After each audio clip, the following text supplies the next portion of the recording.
So it was in the year 2014 when I noticed the name Ken Watanabe that appeared in Godzilla and then Godzilla King of the Monsters in 2019. I'm like, who is this individual?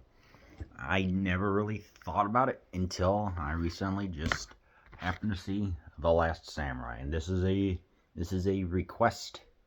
It was requested that I review this, so Z-Man, this one is for you. Tom Cruise plays Civil War hero Captain Nathan Algren, who comes to Japan to fight the samurai and ends up pledging himself to their cause. Ken Watanabe, Academy Award winner, plays Katsumoto, a samurai later facing a vanishing way of life, whose destiny becomes intertwined with that of the American captain. Edward Zwick, winner of the National Board of Review's Best Director Award, directs a sweeping and emotional epic tale of the birth of modern Japan. 2 thumbs up, says Roger Ebert, Eager and Roper. Phenomenal achievement. Tom Cruise's finest hour. Bill Zwicker, Chicago Sun-Times. Movie that demands our surrender to its energy, to its bold stroke movie making, and to its acting, and above all to its romantic vision of a lost world. I could say I'm definitely glad I saw this one. This movie is just the definition of epic. Because let's think about this in other times. Previous portrayals of Asians in American cinema have been less than stellar. Need we go with John Wayne portraying the Chinese emperor, or Mickey Rooney portraying a Chinese landlord with glasses and teeth that I don't want to get into, or some god awful anime dubbing from the 1990s. And yeah, this felt like this was a movie that needed to be made. This was a cathartic, emotional movie.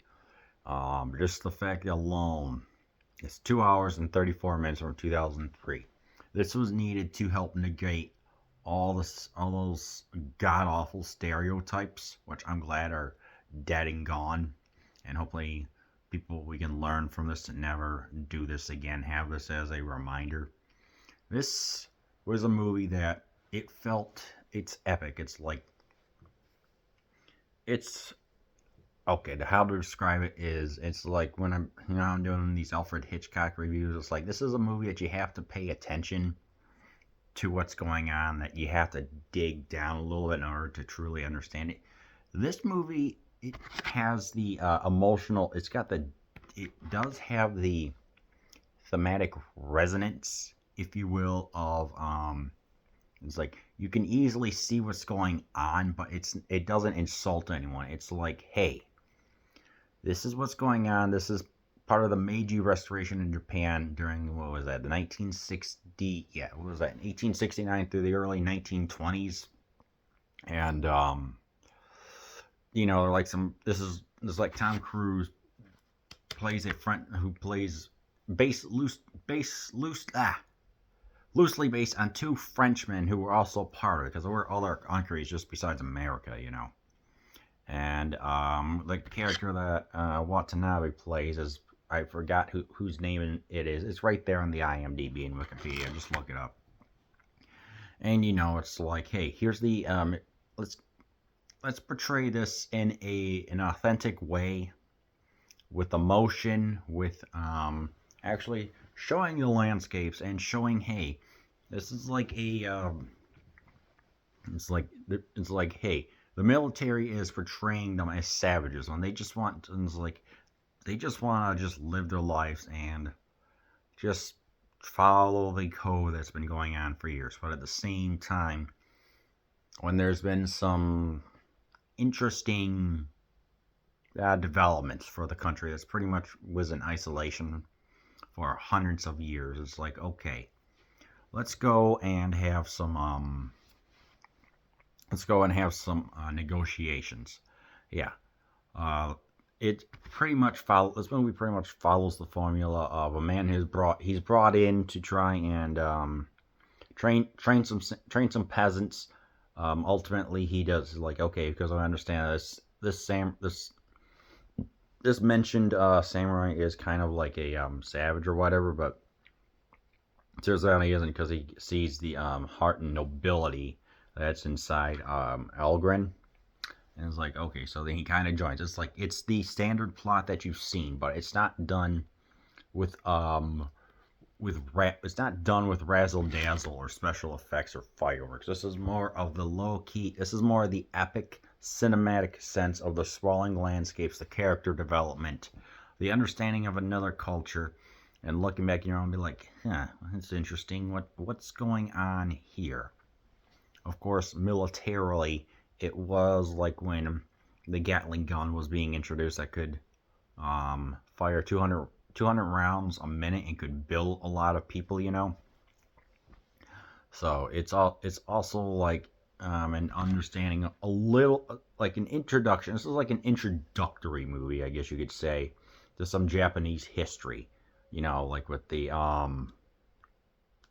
yeah, like I mentioned with the samurai history, the battles, the conflicts, and even the emperor who could not even be seen by common folk because he is a supposedly was that a descendant of the gods. I think Amaterasu, the sun goddess. So yeah, of course, the highlight is the big brawl, is the big battle at the end. I mean, it's like yes, you got firearms, yes, you got swords, but you also got some military tactics of having these like little shields or something like that. Burn them so that way they can have a smoke screen and they can go away. Let's have some firearms. Let's have some horses and swords. You know, all the standard stuff that you'd see in a military movie. And it's like, yeah, you know what? I like that. I like seeing variety, and I felt like that the actions. I felt like that the action scenes here were of a variety, especially like just thousands, just hundreds of extras just coming down on the screen.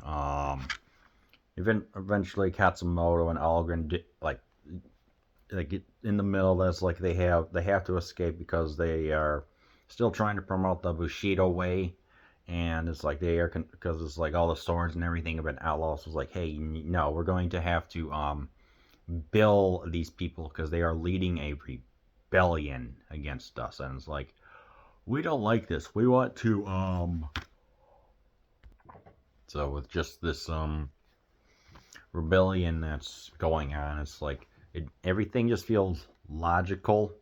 There's nothing stupid. It's just an epic, grandiose movie that is like it's the first true movie that represented Japan well. That even when Watanabe did an interview in 2022, he said, "Yeah, this felt like it was the first proper Japanese movie that was that paid tribute to the countries without reverting to cheapo stereotypes."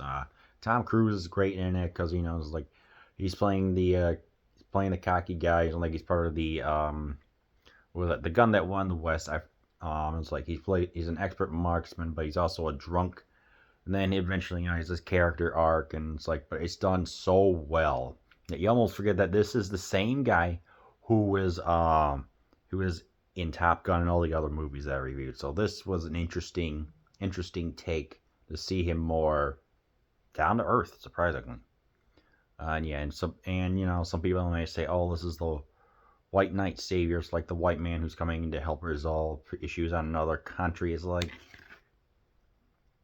maybe this is like a work of fiction, and there was some Western civilization influence going on, so it's not really. Remember, this is a fictionalized dramatic account, so there's like a little bit of historical inaccuracy, but compared to other stuff I read, it's minimal as heck. So it's like maybe 1/100th of that. So it's not like it's a little bit of a romanticization of Japan. Then again, this was 2003 before that idiot Logan Paul went all around. So it's not that. If it is, it's done tastefully and with respect, not some of the other horse caca that's out there nowadays. So say what you will about that. The only things I could really find is like maybe we don't get enough bonding of the villagers, and some more military tactics would have been nice to see. A little bit more of the corrupt schmucks who are trying to influence the emperor. That's really all I can say, because this movie is just so gosh darn good. And it's like, I'm actually happy I watched this. It's like, yeah, I'm an anime fan too, but at the same time, there's more to it than just all the other titles that count. Sometimes you need to actually learn about the history and see how Japan is being represented in American movies, and I think that a gosh darn good way is The Last Samurai, starring Aragon's cousin, right here.